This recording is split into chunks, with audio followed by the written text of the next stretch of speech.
कभी भी इन भोगों की हानि हो जाने पर मुख म्लान करके उदास निराश मत हो, क्योंकि ये कोई लाभ नहीं था जिसे तुम हानि मान रहे हो कि वो वस्तु नष्ट हो गई, धन नष्ट हो गया, हमें तो सबने छोड़ दिया, हमारा तो उपहास करते। कुछ नहीं, ये लाभ ही नहीं था। यदि नाम जप कर रहे हो तो भगवान तुम्हारे हैं, तो तुम्हें शोक कैसे आ सकता है? ना, यहां मना कर रहे, हृदय मुख म्लानी निकृद्धा निबुद्धे, अय बुद्धिहीन, किसी भी हानि में तो उदास मत हो। ये कोई हानि है? तो बोले हानि फिर किसे कहते? बोले हानि हरिवंश के नाम अंतर परे। अगर आप राधा राधा जप रहे हो, कृष्ण कृष्ण जप रहे हो, श्री हरिवंश राधा वल्लभ श्री हरिवंश, कोई भी हानि हो गई, उदास होने की जरूरत नहीं है। मेरे स्वामी ने एक सेकेंड में पलक झपकते अनंत ब्रह्मांड रच दिए। वो जब जैसा चाहेंगे कर देंगे, जोई जोई प्यारो करे सोई मोई भावे। मुझे निराश या मुख म्लान करने की जरूरत नहीं। देह स्त्री वित्र पुत्रादिशु नहीं,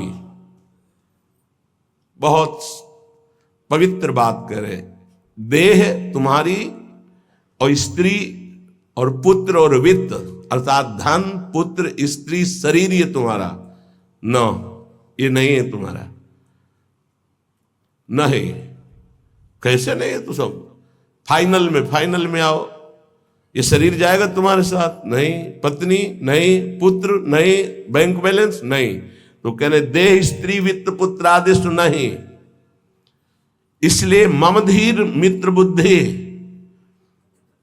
अपनी बुद्धि को बचाओ, इनसे ममता ना होने पावे, इनमें भगवत भाव करो। स्वशत्रुष पीड़ायाम समन्तात, कोई कितनी भी पीड़ा दे उससे दुश्मनी ना होने पावे। क्यों?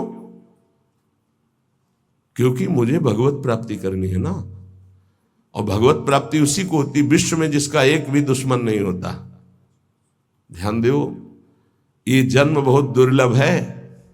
कितना एक एक बात को एकदम अलग अलग करके बता रहे हैं।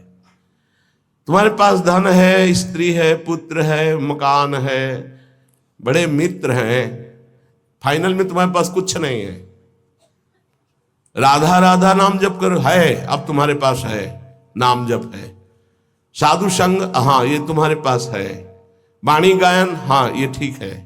दूसरों की परोपकार भरी सेवा, हाँ है तुम्हारे पास संपत्ति है, ये जाएगी आपके साथ। मम धी माने बुद्धि, मम माने मेरा। इनको कभी मेरे भाव से स्वीकार मत करो कि मेरी पत्नी, मेरा पुत्र, मेरा धन, मेरा मकान। तुम्हारा शरीर भी तुम्हारा नहीं है, ये छूट जाएंगे यही। तो क्या भाव करें इनसे? भगवत भाव। इनमें जो पावर है वो सब में भगवान बैठे हैं, ऐसा भाव करोगे तो ये भाव तुम्हारा उद्धार कर देगा, संसार में फंसने नहीं देगा। और स्वशत्रुष पीड़ायाम समन्तात, शत्रु भाव रखकर कोई हमसे कितनी भी हमें पीड़ा दे, हमको उससे शत्रु भाव नहीं होने देना, क्योंकि मुझे भगवत प्राप्ति करनी है। अगर एक से भी शत्रु भाव हो गया तो भगवत प्राप्ति में बाधा पड़ जाएगी, ये पक्की बात हो। अगर कोई तुमसे दुश्मनी करता है, यद्यपि बहुत कठिन है कि वो सामने से कटु वचन बोले, हम हाथ जोड़ के निकलना पड़ेगा, क्योंकि तुम्हें महान पद में जाना है, तो हाथ जोड़ना पड़ेगा तुम्हें। फिर और बड़े बड़े पद, और ये तो परम पद है, इसमें पूरे विश्व का वोट चाहिए। हरिवंश नाम लीन जे अजात शत्रुते सदा, प्रपंच दंभ आदि दे तहां कछु न पेखे। सेवक जी महाराज कह रहे हैं, अगर भगवत प्राप्ति करनी है तो पूरे विश्व में कोई भी एक शत्रु नहीं, शत्रु पैदा ही नहीं हुआ। अजात शत्रु भक्त होता है, उसका शत्रु ही नहीं, तो क्या उसकी दुश्मनी या कोई उससे द्वेष नहीं करता, कोई उसको गाली नहीं देता, कोई अपमान नहीं करता? नहीं होता, रोज होता है। पर उनमें भगवत भाव किया जाता, मेरे प्रभु क्यों वो तो ऐसी बात कर रहा है, ऐसी चेष्टा कर रहा है, ऐसे ऐसे नहीं। 100 रूप में प्रभु आकर के, सैकड़ों रूप में प्रणाम करके सम्मान बढ़ा रहे, तो 2-4 रूप में आकर उसका बैलेंस ठीक कर रहे हैं। बड़े कृपालु हैं। अगर आपको गुस्सा आ गया तो आपने प्रणाम का भोग स्वीकार किया है, तो फिर आपका परमार्थ रुक जाएगा। क्या बात है, कितना सुंदर भजन है, कितना इनका यश है, कितनी कीर्ति। एक तो ये हुआ, और दूसरा ये हुआ गाली गलौज अपमान, ऐसी मुद्राएं जो क्रोध भरी, जो द्वेष भरी, तो ये ना जाए कि गाली गलौज करने लगे, लड़ने लगे, आपका परमार्थ रुक जाएगा। वो चाहते ही हैं माया के पार्षद कि आप थोड़ा बोलिए, आप थोड़ा लड़िए उनसे। नहीं लड़ना, क्या करना है, और हाथ जोड़ के सर झुका के निकलना है।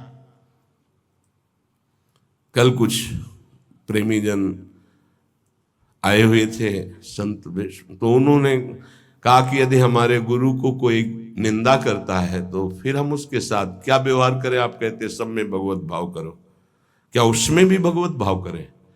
तो देखो, ईमानदारी से देखो तो क्या उसमें भगवान नहीं है क्या? आप ना तो नहीं कर सकते ना। जब सर्वम खलमिदम ब्रह्म, जब वासुदेवा सर्वम, तो उसमें भी तो है।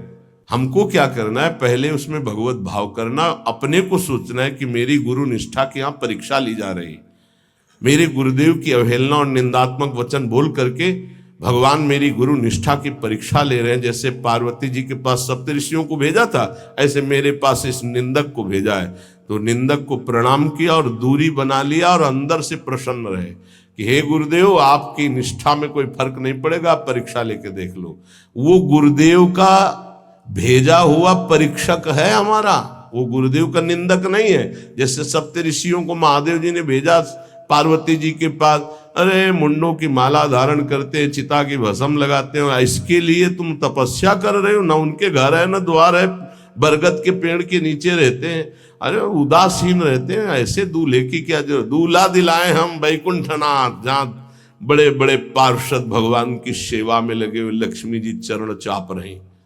पार्वती जी को गुस्सा आया था क्या? नहीं, उन्होंने कहा कि आप बढ़िया उपदेश कर रहे हैं, माना कि महादेव अवगुण भवन, माना आपकी बात, विष्णु सकल गुण खान, ये भी माना, लेकिन जाकर मन जैसन रमे ते ही सन, हमने तो वर्ण कर लिया है भगवान शिव को, कोटि जन्म लगर हमारी बरों शंभुनता रहो को। क्या निष्ठा माता जी ने प्रकट की।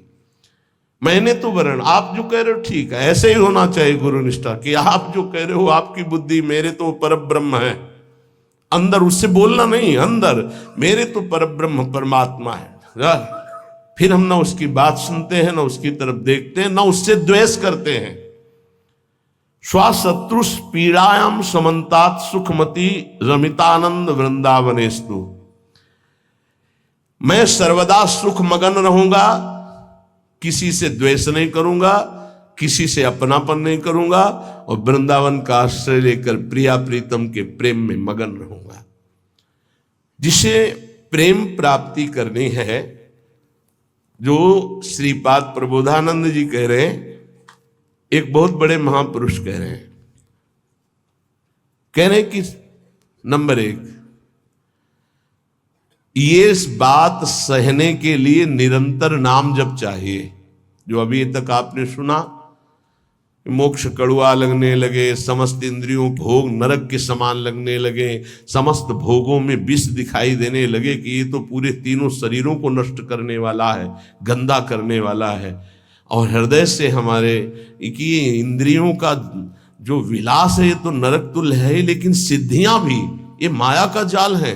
नहीं चाहिए मुझे कोई सिद्धि, मुझे भगवत प्रेम चाहिए। भगवत प्रेम प्राप्त करने के लिए समस्त संसार की स्त्री शरीरों में जगदम्बा बुद्धि होना अनिवार्य है, और समस्त स्थिर और चेतन जड़ चेतन में भगवत बुद्धि होना अनिवार्य है। अपना शरीर, अपनी पत्नी, अपना पुत्र, अपना धन, अपना मकान, ये अपना नहीं है, अंतिम में छूट जाएगा, ये वैराग्य बुद्धि होना अनिवार्य है। फिर भगवत भाव का प्रादुर्भाव तभी होता है जब पूरे संसार में किसी से भी हमारी दुश्मनी ना हो। अब ये सब कैसे होगा? तो बोले नंबर 1, निरंतर जो नाम जप करता हुआ मालिक से प्रार्थना करता रहता है। मालिक कौन? अपने इष्ट से, कि हे प्रभु मुझे ऐसी सामर्थ्य दो कि कोई भी विषय मुझे परास्त न कर पावे, और पूरे संसार में मेरा किसी से भी द्वेष न हो। अद्वेष्टा सर्वभूतानाम, गीता जी भी कह रही, अद्वेष्टा सर्वभूतानाम, किसी भी भूत प्राणी के प्रति हमारा द्वेष दोष भाव ना हो। पहला, निरंतर नाम जप और प्रभु से प्रार्थना, इसमें लिखा है मालिक से प्रार्थना, अपने स्वामी श्री हरि से, इष्ट से प्रार्थना कि मुझे ऐसी सामर्थ, प्रार्थना में बहुत सामर्थ है। अरे बहुत सावधानी की जरूरत है। किसी के प्रति जरा सा भी दोष चिंतन, जो भजन जिनका एक तार चलता है, बड़ी बाधा खड़ी हो जाती है। श्री रूप गोस्वामी जी लीला चिंतन कर रहे हैं, उसमें दिखाई दिया कि प्रियाजू पुष्प चयन कर रहे, ये पुष्प तो लालजू गोदी में उठा लिए, प्रियाजू ऐसे पुष्प का गुच्छा ले रहे, एक हाथ से डाल पकड़े हुए। लालजू ने देखा कि सुरक्षित डाल पकड़े प्रियाजू नजदीक की छोटी कुंज में, तो छोड़ दिया, तो प्रियाजू ऐसे और लालजू आनंदित हो रहे हैं। तो पूज्य श्री रूप गोस्वामी को भी हंसी आ गई कि लालजू को ऐसा विनोद सूझा। इस समय अत्यंत सुकुमार प्रियाजू डरप रही हैं। फिर लालजू ने अपनी गोद में ले लिया, फिर उनका शमन हुआ। जिस समय वो हंस रहे थे उस समय एक संत जा रहे थे जो लंगड़ा के चलते थे, ऐसे ऐसे, और वो ऐसे अर्ध निमीलित नेत्रों में ऐसे हंस रहे थे ऐसे। उनको दृष्टि गई कि अरे भगवान ने मुझे लंगड़ा बनाया है तो हंस रहे हैं, हम तो समझ रहे थे बहुत बड़े महापुरुष हैं और ये हमारी हंसी कर रहे हैं, ऐसा कैसे हो सकता है। हाँ ना, हमारा प्रारब्ध भोग है ना, हमारा पैर ऐसा है इसलिए हंसी का पात्र में। बड़े अंदर से दुखी हो गए, चले गए, लीला बंद हो गई उनकी। अब आप बताओ, उन्होंने सोचा नहीं, देखा नहीं, वो तो प्रिया प्रीतम को देख रहे थे। बड़े विकल हुए जब लीला बंद हो गई, तो फिर पूज्य श्री सनातन गोस्वामी से चर्चा की, क्योंकि दोनों महापुरुष की हमारी लीला बंद हो गई, तो उनका एक ही उपाय वैष्णव अपराध बन गया। वो वैष्णव अपराध, किसी वैष्णव को अभद्र बोले या दुख पहुंचाए, ऐसा संभव ही नहीं। महाप्रभु चैतन्य देव की कृपा से ऐसा संभव ही नहीं है। कैसे ऐसे उनका है तो वैष्णव अपराध। अब ये विचार हुआ कि कैसे जाना जाए कि किससे अपराध बना, कैसे जाना जाए, जब किया ही नहीं प्रकट में तो जाना कैसे जाए। तो बोले कोई वैष्णव दुखी हो गया है तो वैष्णव सेवा की जाए, आसपास के जितने संत सबको निमंत्रण दिया जाए, पता चल जाएगा, सबकी जूठन पाई जाएगी तो शायद पुनः अपराध कोई हुआ हो जाने अनजाने में तो उसका मार्जन हो जाएगा। ऐसा हुआ, आसपास के सब संतों को निमंत्रण दिया गया वैष्णव। जे ही उनके पास निमंत्रण गया तो नाराज होके बोले, पहले तो उपहास करके हंसी उड़ाते हैं, फिर निमंत्रण देते हैं, हमें नहीं जाना। तुरंत सूचना है कि वो नाराज है। अरे तुरंत गए पूज्य श्री रूप गोस्वामी जी और कहा, प्रभु कब हमने आपका उपहास किया। तो उनका आप प्रभु प्रभु आप कर रहे हो, उस दिन हम जा रहे थे और जैसे हमारा भगवान ने पैर ऐसा कर दिया है तो झटका मार के चलते हैं, तो आप हंस रहे थे। तो उनका मुझे तो याद ही नहीं कि आप कब निकले और हम कब हंसे। तो उन्होंने समय बताया कि अमुक दिन और समय। अच्छा, तो उनका प्रभु ऐसे बतानी नहीं चाहिए, पर आप नाराज हैं इसलिए बता रहा हूं। प्रभु उस समय हम लीला देख रहे थे, प्रियाजू पुष्प चयन करने की, तो लालजू गोद में उठा के वो पूरी घटना बताई और कहा, अगर ऐसा भाव में हम हंस रहे तो आप उसी समय निकल रहे होंगे, आपको ऐसा लगा तो प्रभु आपके लिए नहीं था, आप क्षमा कीजिए। वो तो प्रियालाल तो वो चरणों में गिरे जो दूसरे वैष्णव थे और कहा, अरे आप जैसे महापुरुषों के प्रति हमारा दोष भाव बन गया, क्षमा करो। वो राज्य तत्काल लीला प्रारंभ हो गई, तत्काल। अब आप विचार करो, जब दोष नहीं है वैष्णव दुखी हो गए तो लीला रुक गई। फिर अगर केवल स्वीकृति की हाँ ये गलत है, वो गलत कर रहे तो भी हाँ गलत है, नहीं, और भगवान की लीला भगवान जाने। नहीं, आप बताओ कि ये गलत है कि सही, नहीं तो हम कोई जज है क्या। जिनके सारे हम चल रहे उनके सारे वो चल रहे, उनसे पूछो जाके, चल जाओ राधा राधा राधा। कभी किसी का फाइनल करने के नहीं, तस्मात् शास्त्रम तो तुम्हारा। ये बहुत सूक्ष्म विषय है, इसलिए वर्णन किया, बहुत सूक्ष्म विषय है। बहुत सावधान। नाम जापक भगवत प्रेम प्राप्ति के लिए इतनी सामर्थ्य जो अभी पीछे चर्चा हुई, उसके लिए निरंतर नाम जपो, प्रभु से प्रार्थना कि किसी भी के प्रति हमारा तनिक भी दोष भाव न बनने पावे। प्रभु से प्रार्थना, वही सबके हृदय में बैठे हैं, वही आपको ऐसे सामर्थ्य देंगे। क्योंकि सृष्टि में आपके प्रति प्रतिकूल व्यवहार होगा, आपका उपहास करेंगे, आप नाना प्रकार के कटु वचन बोलेंगे, आपको सह जाना है, उनके प्रति कटु वचन नहीं करना, दोष भाव नहीं करना, नहीं अपनी भगवत प्राप्ति में बाधा आ जाएगी। ये सूक्ष्म विषय सब कोई नहीं समझ पाएगा, लेकिन उपासक जो भगवत प्राप्ति करना चाहते हैं, अपना भजन बचाना चाहते हैं, वो इस बात को अच्छे से पकड़े। दूसरा,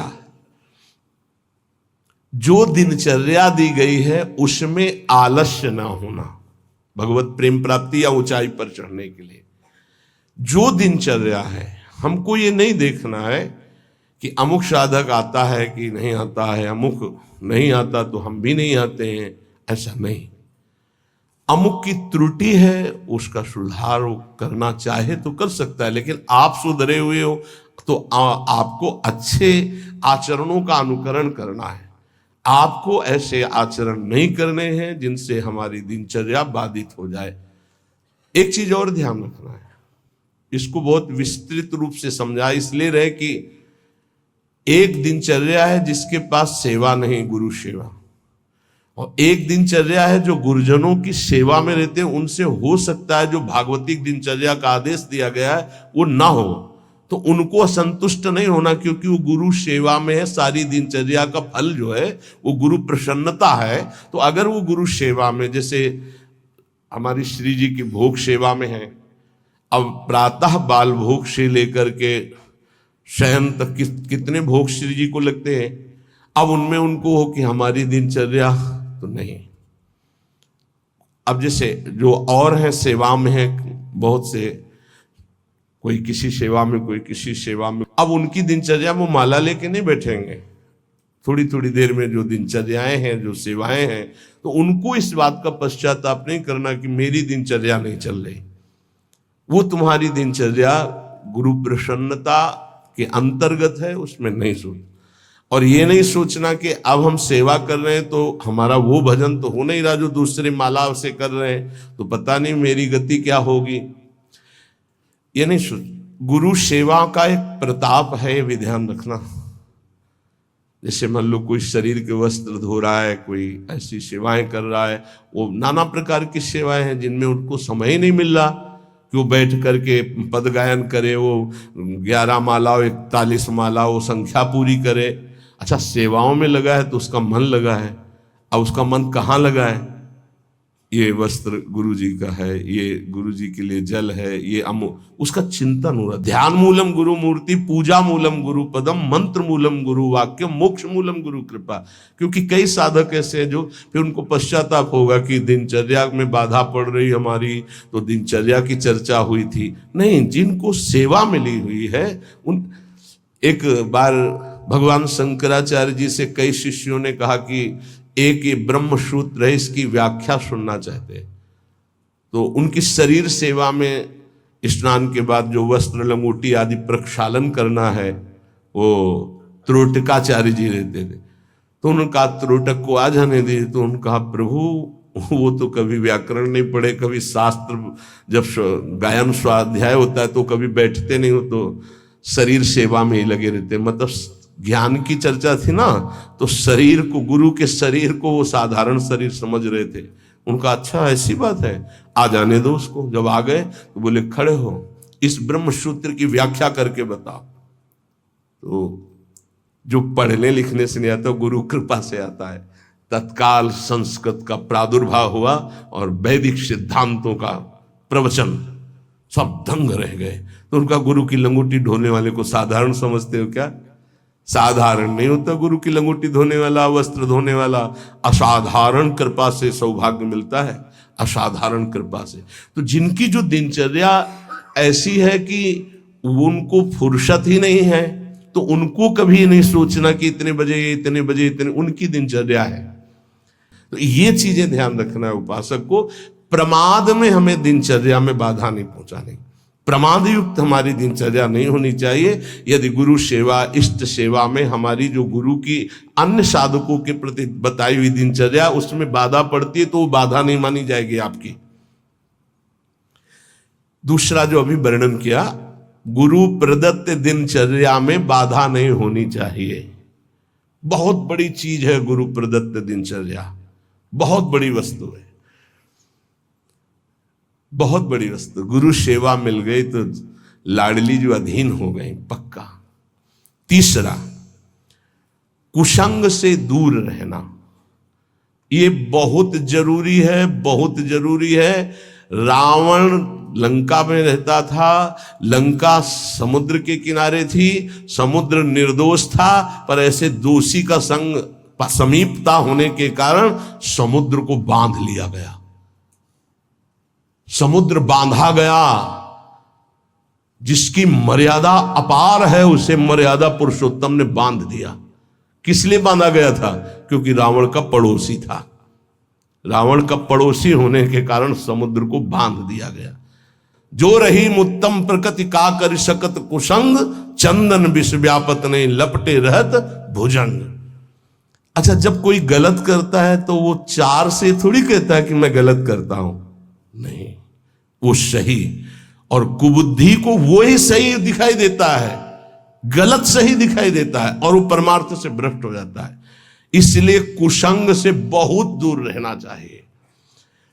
सत्संग और कुसंग का कैसे पहचान करोगे कि हमारा कुसंग हो रहा है, हमारा सत्संग हो रहा है या कुसंग हो रहा है, कैसे पहचान करोगे? तो संतों ने कहा है, जाके संग कुमति मति उपजय करत भजन में भंग, जिससे देह भाव पुष्ट होने लगे, भगवत भाव नष्ट होने लगे, वैराग्य भाव नष्ट होने लगे, राग पुष्ट होने लगे, भजन छूटने लगे, संसार अच्छा लगने लगे, नाम छूटने लगे और ध्यान अच्छा लगने लगे।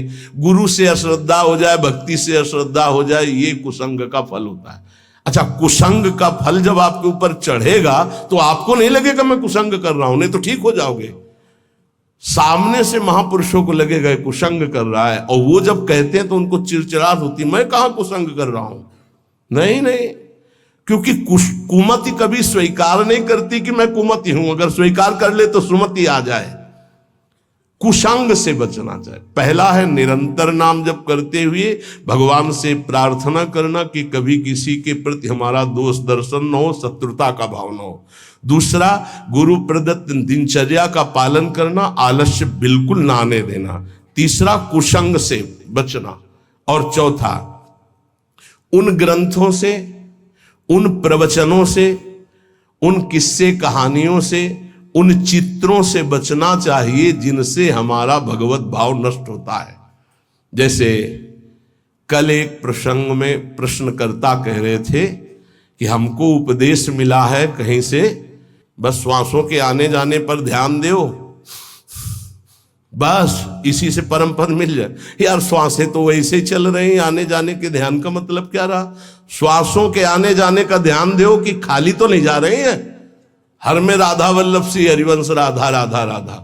जैसे कल आपसे कहा था, नाम रूप लीला धाम से हटा दे वो कुसंग होता है। वो बेचारा, पर हमका थोड़ी श्रद्धा है हमारे प्रति।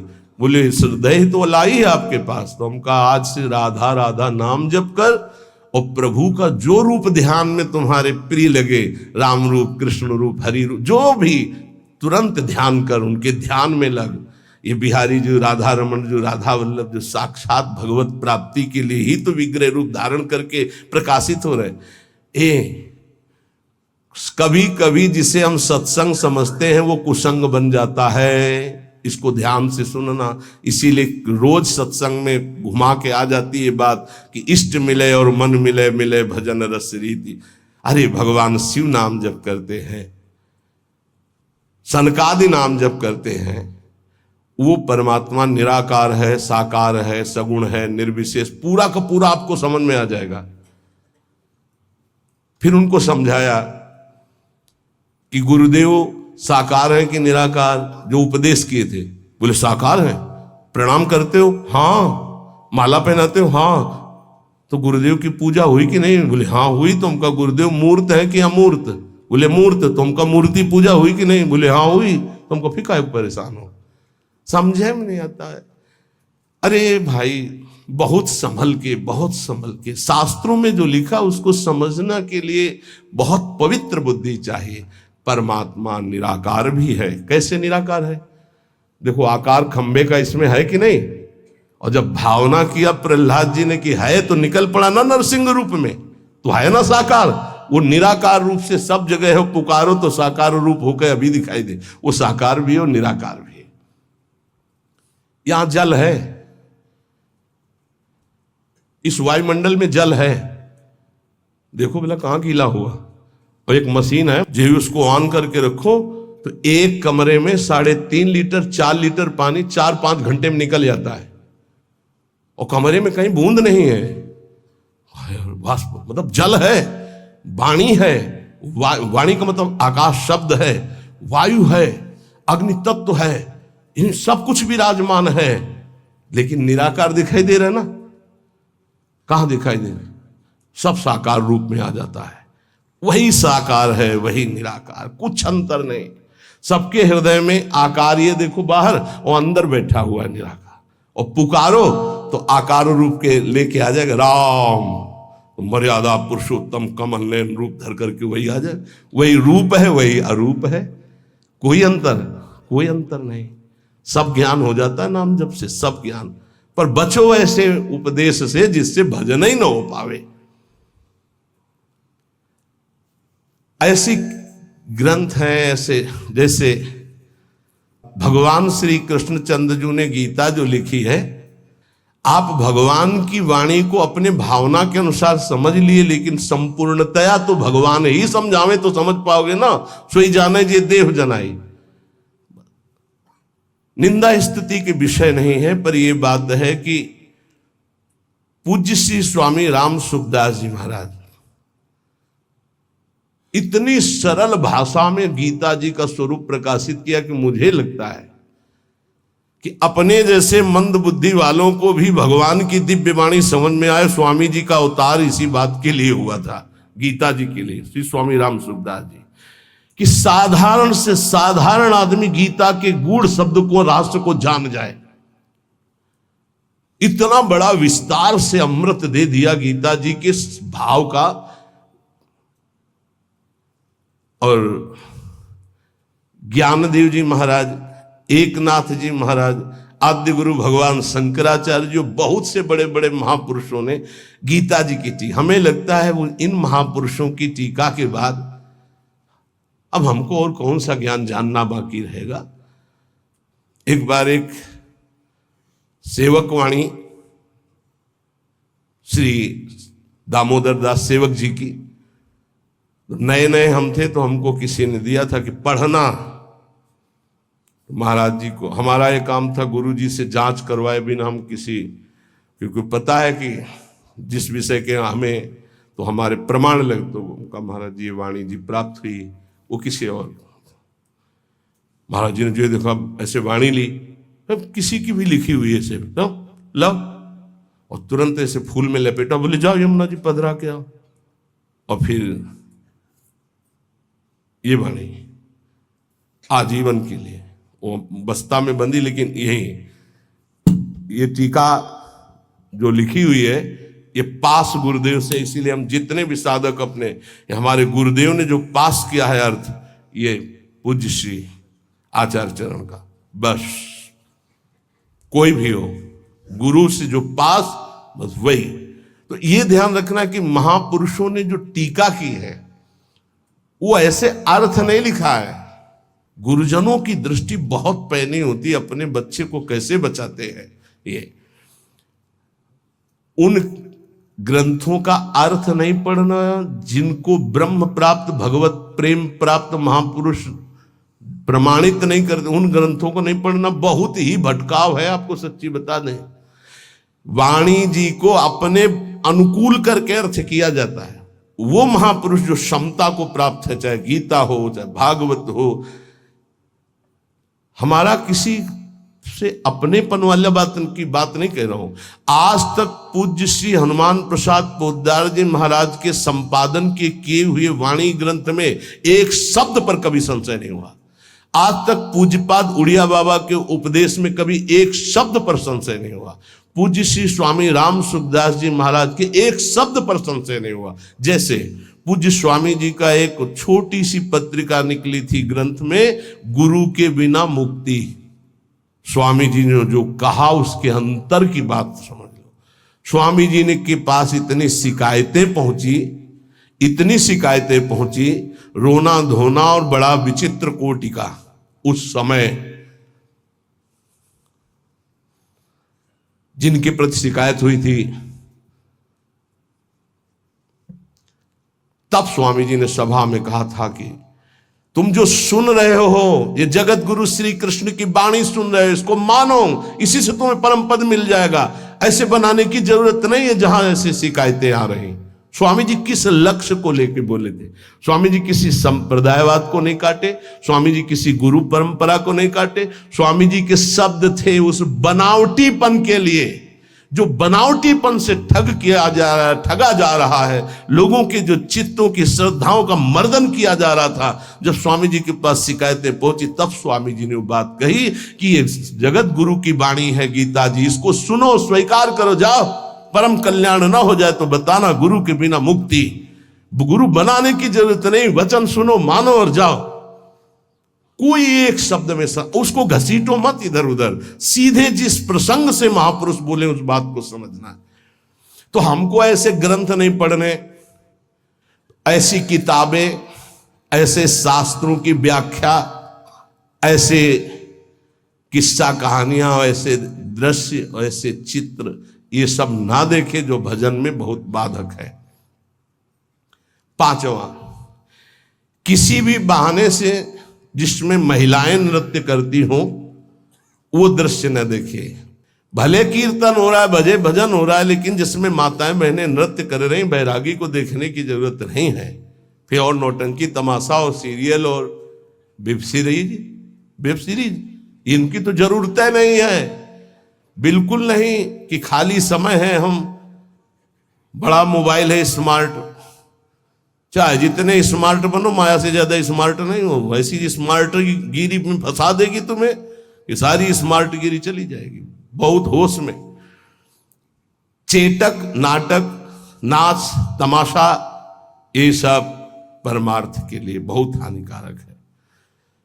किसी बाहरी साधक से पूछा कि मोबाइल में आप, बोले बस गेम खेल लेते हैं। अरे यार, गेम खेलना है तो नाम का गेम खेलो, मंत्र का गेम खेलो, हाँ, वाणी जी का पूरा गेम खेलो। क्या शुरू करो उल्टा चतुरासी जी, आज वह देखिए तो प्यारी रंग भरी, छाण दे माननी मान मन धरी, वो नागरता की उल्टा गेम खेलो। अभी देखो आंसू आने लगेंगे तो ये गेम खेलोगे। अगला सूत्र प्रेम प्राप्ति के, अपनी निरख परख स्वयं करते हुए गुरुदेव से जांच करा ले। अपनी अंतर की वृत्तियों को देख ले, जहां को संशय लगे तो जांच करवा ले कि ये वृत्ति सही है या गलत, जैसे बाहरी लोग आके कराते हैं। अब सबे खड़े ना हो जाए वहां जाके कि एकांतिक तुम वहीं से होने लगे। रोज सत्संग में यही तो जांच परख होती कि आप अपनी जांच कर लो। नहीं तो एक बार कहा कि अपनी दिनचर्या बना के आओ तो इतने कागज आ गए। हम कहा कब तक हम इनको देखेंगे।